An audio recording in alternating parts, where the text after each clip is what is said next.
God. நாம் எதில் வீக்குன்னு நம்மளை விட பிசாசுக்கு நல்லா தெரியும்.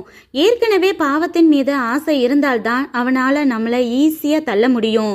ஏவாளுக்கு மற்ற எல்லா பழங்களை சாப்பிட்டாலும் தேவன் விளக்கின பழத்தை பார்க்கும் போதெல்லாம் இது பார்க்க அழகாக இருக்கே, டேஸ்ட் எப்படி இருக்கும்னு தெரியலேன்னு அடிக்கடி யோசிச்சிருப்பா.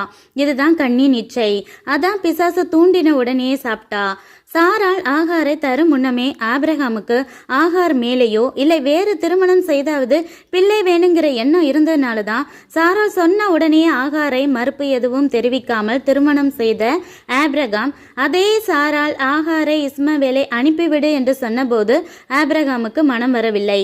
ஆகாரை திருமணம் செய்த இச்சை மூலமாக பிசாசு நுழைந்து வாக்குத்தத்த சந்ததியான ஈசாக் பிறப்பு தள்ளி போனது. தேவ ஆசீர்வாதத்தை சில நேரம் பிசாசால தடுக்க முடியாட்டாலும் அது கிடைப்பதை எவ்வளவு முடியுமோ அவ்வளவு தள்ளி போக செய்வதே பிசாசின் ட்ரிக்.